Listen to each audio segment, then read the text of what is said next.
Hello and welcome to our channel Chemistry Academy for IIT JEE and NEET। आज हम ether discuss करने जा रहे हैं। ईथर एक छोटा सा टॉपिक है, लेकिन हर साल इसमें से एक या दो क्वेश्चंस आ रहे हैं। तो आइए ईथर डिस्कस करते हैं। स्टार्ट करने से पहले I would like to request you all to subscribe our channel if you haven't done it yet. Please share our channel with your friends, family, and relatives. If some teacher is watching, I would like to request sir or ma'am, please share our channel with your students. So let's start ether. So here is ethers. Ethers मतलब general formula हो गया ROR dash. R और R dash एक जैसे भी हो सकते हैं और अलग अलग भी हो सकते हैं, है ना। अगर R और R dash are same alkyl or aryl groups, then the ethers are called simple or symmetrical ether. And if R and R dash are different alkyl or aryl, then the ethers are called mixed or unsymmetrical ether. दोनों possibility है कि वो alkyl ही हो लेकिन अलग अलग तरह के अल्काइल हो, अराइल हो लेकिन अलग अलग तरह के अराइल हो, और ये भी हो सकता है कि एक अल्काइल और एक अराइल हो for mixed ether. Structure of ether ये क्योंकि एनसीईआरटी में गिवन है, इसलिए ये पर्टिकुलर स्ट्रक्चर हम देख रहे हैं कि मिथॉक्सी मीथेन का ये जो बॉन्ड एंगल है ये 109 डिग्री 28 मिनट से थोड़ा सा बड़ा, क्योंकि H की कंपैरिजन में दोनों मिथाइल्स आर रिलेटिवली बिगर, तो रिपल्शन ज्यादा हुआ, इसलिए 111.7 डिग्रीज एंगल देखा गया। प्रिपरेशन ऑफ ईथर्स, देखो प्रिपरेशन ऑफ ईथर हम कर ही चुके हैं पिछले कुछ दूसरे टॉपिक्स में। So let's revise. Bye dehydration of alcohol, alcohol को जब हम डिहाइड्रेट करते हैं तो हमने पढ़ा था कि अगर टेम्परेचर ज्यादा हो, हाई टेम्परेचर, तो एलिमिनेशन मिलेगा, पर अगर टेम्परेचर आप कम रखते हैं जैसे 140 for ethyl alcohol is said to be a lower temperature, तो आपको ईथर मिलेगा। ठीक, एट लोअर टेम्परेचर ईथर बनेगा और हायर पे अल्कीन, क्योंकि alkene is form by elimination where is ethers will be form by nucleophilic substitution. हो सकता है वो SN1 हो और हो सकता है वो SN2 हो, दोनों में से किसी से भी मिल सकता है। 2 डिग्री अल्कोहल है तो आपको 160 डिग्री पर से ज्यादा टेम्परेचर आपने लिया तो अल्कीन, और 160 से लोअर लिया तो ईथर। 3 डिग्री अल्कोहल है, लेस देन 80 डिग्री पर आपको ईथर मिलेगा, और इनसे हायर अगर आपने लिया 85 से हायर लिया तो you will get alkenes. Next an important method is Williamson's method. This is very important, Williamson's method. Williamson में what we do is we take alkoxide, sodium or potassium alkoxide, treat it with alkyl halide. It is SN2 reaction. This alkoxide attack on alkyl halide and it is SN2 reaction. Now as it is an SN2 reaction, so definitely this 1 degree or 2 degree alkyl halide will give you better yield, ROR dash. अगर आपने 3 degree alkyl halide लिया तो आपको elimination देखने को मिलेगा और answers will be alkene. RONA अगर आपने aryl या vinyl halide पे लिया तो no reaction, okay, then you will not get this type of reaction. हाँ, आप phenoxide को alkyl halide पर ने, then you will get this expected product of alkoxybenzene. Okay, ring पर ही सब्स्टिट्यूशन हो जाए, ये होने के लिए हैलोजन से ऑर्थो पैरा पर नाइट्रो ग्रुप लगे अगर हो तो ये पॉसिबल है, क्योंकि SNAR पॉसिबल हो जाएगा इलेक्ट्रॉन विड्रॉइंग ग्रुप्स अगर हैलोजन की ऑर्थो और पैरा पोजिशंस पर लगाए गए तो। ठीक, अब इसका बड़ा सिंपल क्वेश्चन पूछा जाता है कि to prepare tertiary butoxyl ethyl ether which of the following method is correct. जब भी आपसे पूछा जाए आपका एक ही काम होगा कि आप इस पर्टिकुलर गिवन ईथर को दोनों तरफ से ब्रेक करें और दोनों चॉइसेस अपनी एनालाइज करें कि अभी जो मैंने येलो से ब्रेक करा है, if this is what I take then it has to be ethoxide and tertiary butyl halide. If I break it with this method, then I will take this sodium tertiary butoxide and ethyl halide. Now, as we said that it is SN2, so हमारा primary concern जो होगा वो होगा alkyl halide has to be 1 degree or 2 degree. So this is wrong because इसमें तो पूरी तरह से आपको अल्कीन ही अल्कीन मिलने वाली है. B बिल्कुल पॉसिबल नहीं हो सकता.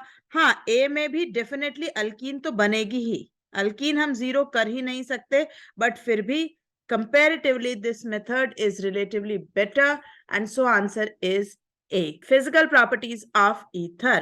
Now, बहुत थोड़ी सी polarity इनमें आई है as compared to alkanes. अगर आप alkane या alkene से तुलना करें तो इनके अंदर bond polarity will be more because of carbon oxygen bond. There will be more del plus and del minus. तो ठीक है, थोड़ी polarity I, but still it is not sufficient to cause high boiling point. क्यों? क्योंकि इनमें कोई किसी तरह की हाइड्रोजन बॉन्डिंग प्रेजेंट नहीं है. ये आपस में दो molecule of ether can not form hydrogen bond.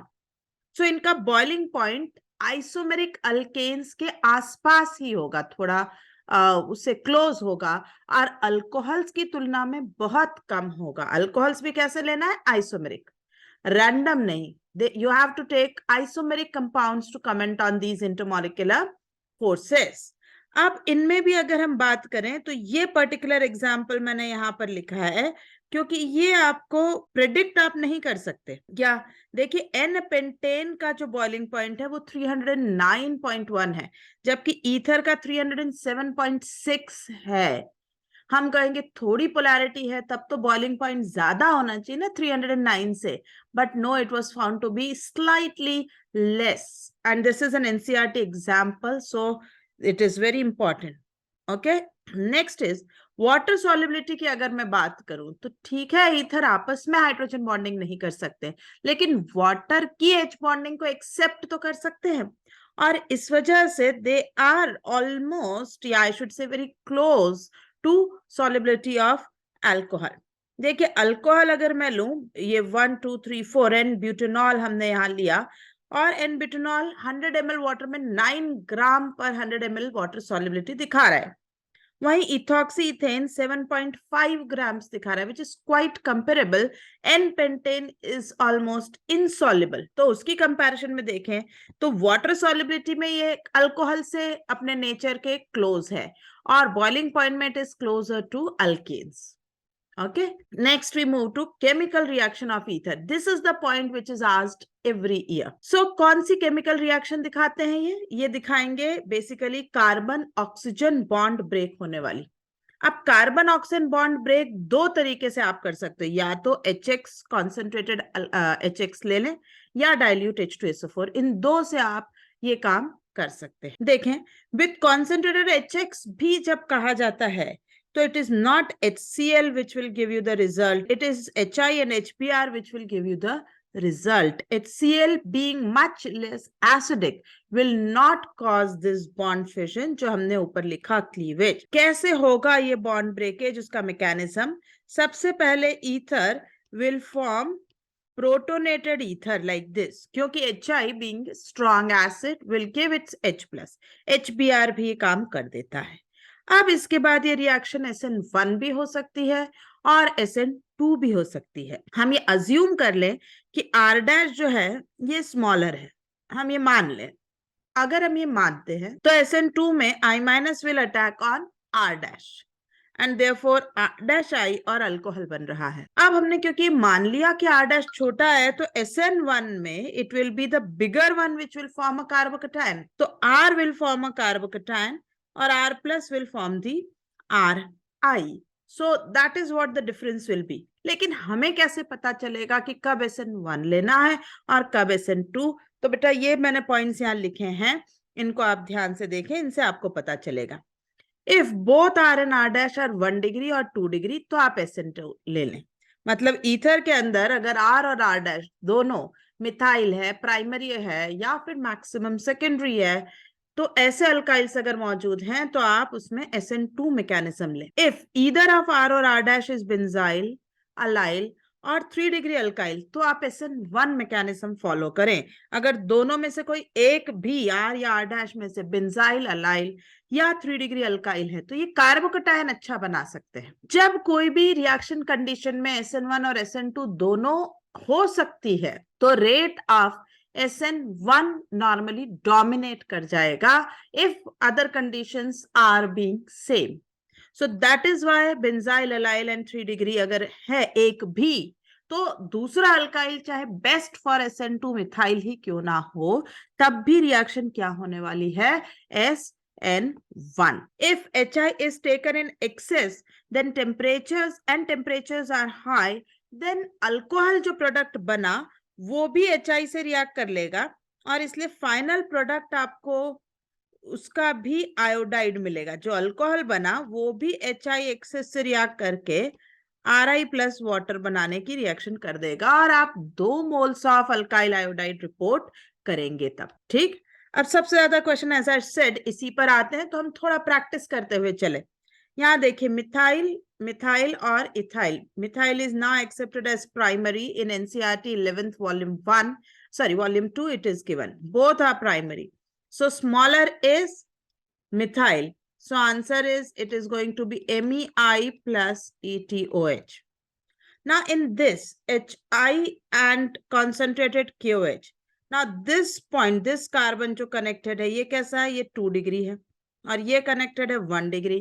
तो जब 1 डिग्री और 2 डिग्री दो होंगे तो आंसर होगा SN2 और SN2 होगा तो स्मॉल जो है या जो प्राइमरी है वो बनाएगा आयोडाइड और सेकेंडरी बनेगा अल्कोहल। अब यहाँ आते हैं, ये पोजीशन तो हो गई बेंजाइल, लेकिन ये तो अब हिल ही नहीं सकती। PHCH2OH सॉरी बेंजाइल है तो वो तो आयोडाइड बनेगा, SN1 होगा और इट विल फॉर्म आयोडाइड और बनेगा फिनॉल। अब चाहे कोई हमें एक्सेस भी दे देता यहाँ पर तो भी रिएक्शन इससे आगे नहीं जा सकती, क्योंकि फिनॉल HI के साथ SN रिएक्शन नहीं देगा और answers will never be phenyl iodide by this method, right. और यहाँ पर हम कहेंगे no reaction, the same logic, क्योंकि दोनों ही side phenyl oxygen bond is resonance stabilised and it will not react to form iodide और फिनॉल।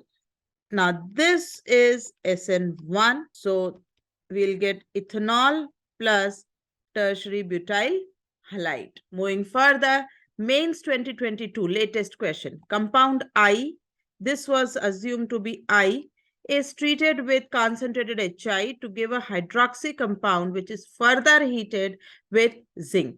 देखिए ये बॉन्ड क्या है, फिनाइल, तो ये तो टूट ही नहीं सकता, तो HI जब आएगा तो this is what will happen, 2 degree and phenyl, so it will form phenol plus isopropyl iodide. As it is already mentioned that A is a hydroxy compound, so it is understood कि A has to be phenol, क्योंकि दूसरा जो बना है वो तो iodide बना है। And now this is reduced with zinc plus heat. तो बेटा ये आपको पता होगा, NCERT मेंशन कर रही है फिनॉल का single step reduction by zinc dust forms benzene. हमने भी बेंजीन वाले रिवीजन लेक्चर में इसको कवर किया है। Phenol single step reduction by zinc dust form benzene, and so answer is D, A is phenol, P is benzene, right. अब देखिए 2019 का ये क्वेश्चन, ये बहुत मैंने इसको स्टार मार्क करा क्योंकि कई लोगों को इसमें बड़ा कंफ्यूजन होता है। क्या confusion? The major product of the following reaction is, यहाँ 2 ईथर लिंकेज जो है क्वेश्चन में कंपाउंड में दिए गए हैं। ऊपर वाला नॉर्मल जो हम बार बार डिस्कस कर चुके हैं कि ये फिनाइल और मिथाइल है, फिनाइल बॉन्ड नहीं ब्रेक होगा, सो H और I ये रास्ता SN2 से हो जाना चाहिए। ऊपर हमारा फिनॉल बनना निश्चित हो चुका है कि हाँ ये तो बात समझ आती है कि यहाँ फिनॉल और मिथाइल आयोडाइड अलग हो गया।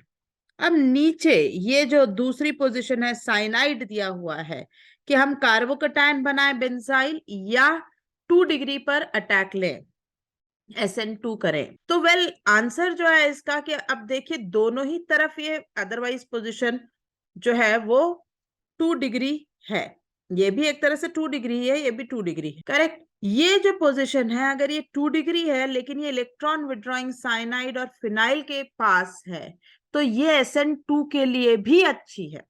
और अगर मैं इसे SN1 से करती तो भी आंसर यहीं से अटैक होना है। क्यों? क्योंकि ठीक है बेंजाइल यहाँ पर एक इलेक्ट्रॉन विड्रॉइंग ग्रुप लगा हुआ है, लेकिन उसके बावजूद भी जो कार्बोकटायन बन रहा है it is more stable then this 2 degree carbocation. इसलिए आंसर जो है वो यहाँ आयोडाइड और आइसोप्रोपाइल अल्कोहल का ही आना चाहिए, यहाँ आयोडाइड लगना चाहिए और इसलिए answer is 1. This is correct answer. This is what was given by NTA and it is correct. But काफी स्टूडेंट्स को इसमें कंफ्यूजन होता है due to presence of cyanide.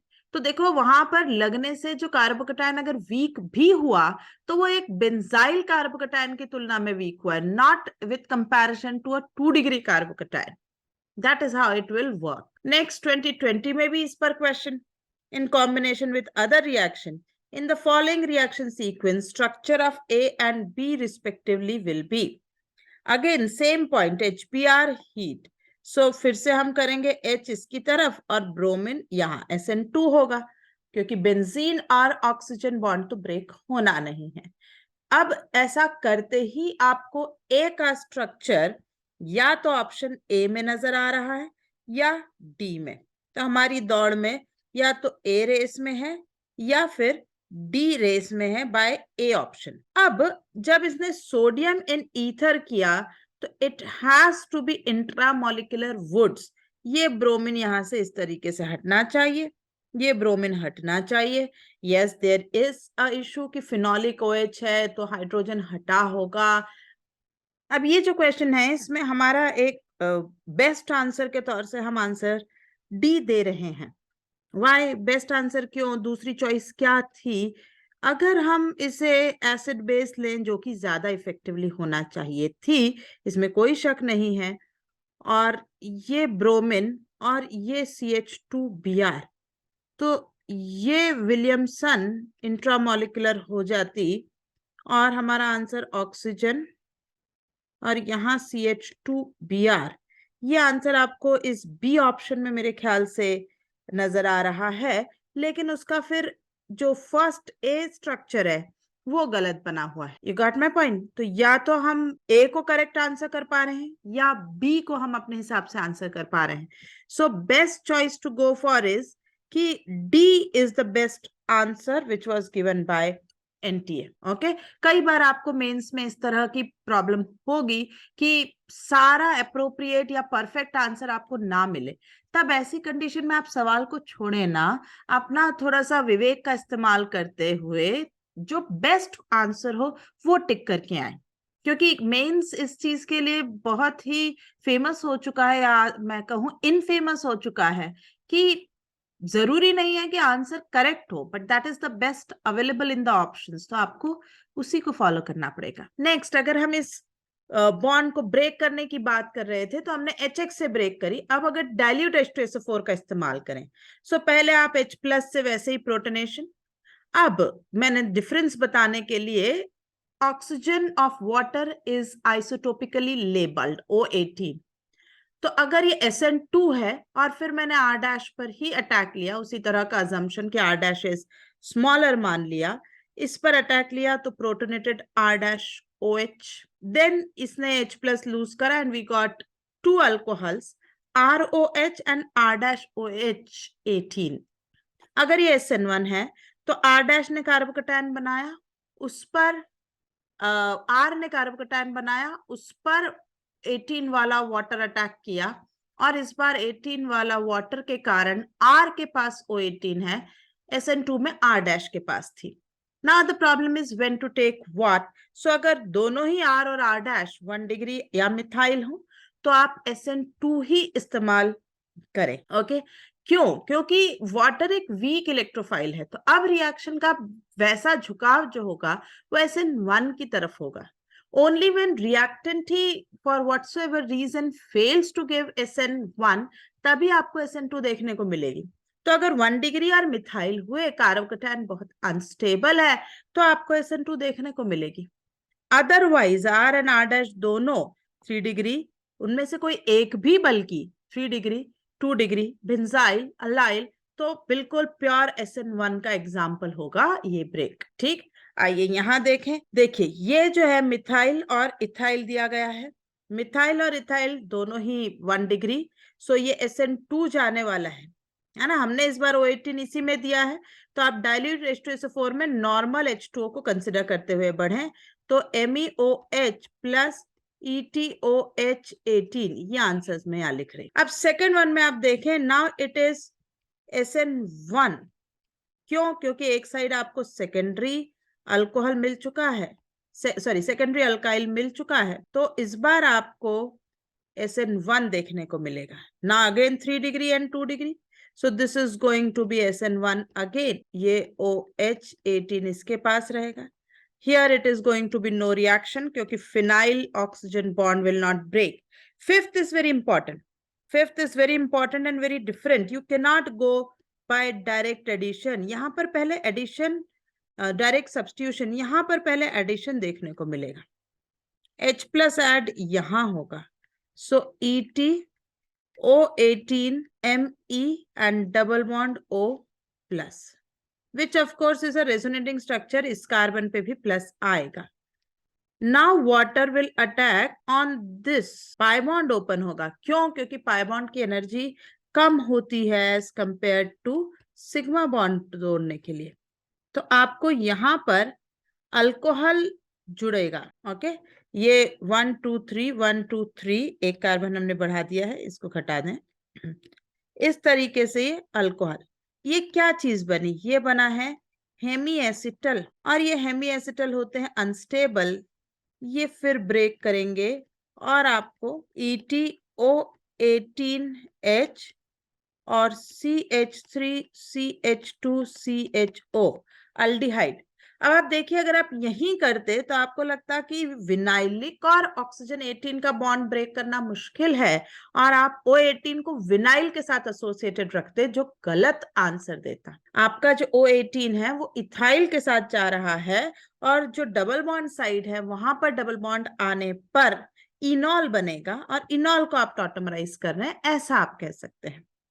ठीक, but this is very important. ये बहुत सारे लोग इसको भयंकर तरीके से गलत करते हैं. This is what is called acetal. Acetal, एक ही कार्बन पे 2 ऑक्सीजन, तो ये CH3CHOH and this will ultimately form aldehyde and 2 moles of MeOH. यहाँ 2 moles of MeOH भी बना है, ये वाला.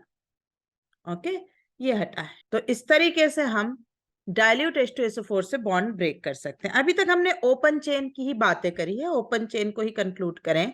Open chain ethers do not react under basic conditions. आप इसमें concentrated NaOH, lithium aluminium hydride, Grignard, ऐसी कोई चीज लेकर आए, है ना, तो रिएक्शन नहीं करेगा. क्यों? क्योंकि RO- is a bad leaving group. मैं सोचूं OH- ऐसे अटैक करे और RO- हट जाए, ऐसी कोई रिएक्शन हो, ये पॉसिबल नहीं है ना. लेकिन 3 या 4 मेंबर रिंग का आपके पास ईथर है. 3 मेंबर रिंग यानी ऑक्सीरेन, 4 मेंबर रिंग मतलब ऑक्सीटेन. तो इनके अंदर ही इतना रिंग स्ट्रेन होता है कि they are destabilised by that ring strain, और इस वजह से ये बेसिक में भी रिएक्ट करेंगे बिसाइड्स एसिडिक. आपने कॉन्सेंट्रेटेड NaOH लिया तो OH- आया, OH- SN2 अटैक करा. This is how you will get product. Followed by, अगर आप डाइल्यूट H प्लस दे पाए, क्वेश्चन दे रहा हो, तो बिल्कुल आप इसे ग्लाइकॉल आंसर करके आएंगे. अब यही चीज यहाँ ग्रिग्नार्ड, ये भी SN2 अटैक इसी तरीके से कर रहा है. फिर वही बात कि अगर डाइल्यूट H प्लस दे दे तो बढ़िया बात है, या एसिडिक की जगह वाटर ट्रीटमेंट कुछ इस तरह का वर्कअप लिख दे, तो आप alcohol as a final answers बनाएंगे. सेम चीज मैंने यहाँ करी है. ये रिएक्शंस भी सब SN2 ही देखने को मिलेंगी. ये देखिए, ये SN2 है, इसलिए अटैक जो है वो यहाँ हो, right, less substituted. This is again a different example कि अगर PPH3 अटैक करे, PPH3 ने भी अटैक SN2 ही करना है. क्यों? क्योंकि it is a strong nucleophile, ammonia के डाउन में है, नाइट्रोजन से नीचे फास्फोरस. ये बना O-, फास्फोरस की एम्प्टी d ऑर्बिटल में अपना बॉन्ड बनाकर ऐसा 4 मेंबर रिंग बना लिए, which is very unstable due to strain. ये टूटेगी, ये रिंग ब्रेक होना है, और ये रिंग इस तरीके से ब्रेक होती है, इलेक्ट्रॉन यहाँ और ये इलेक्ट्रॉन यहाँ. तो ये तो बन गया ट्राई फिनाइल फॉस्फीन ऑक्साइड, और ये बन गई अल्कीन. अगर आप नेट देखें तो ये इस रिएक्शन को मैं यहाँ नेट लिखना चाहूं तो मैं कह सकती हूँ इट इज PPH3O और डबल बॉन्ड.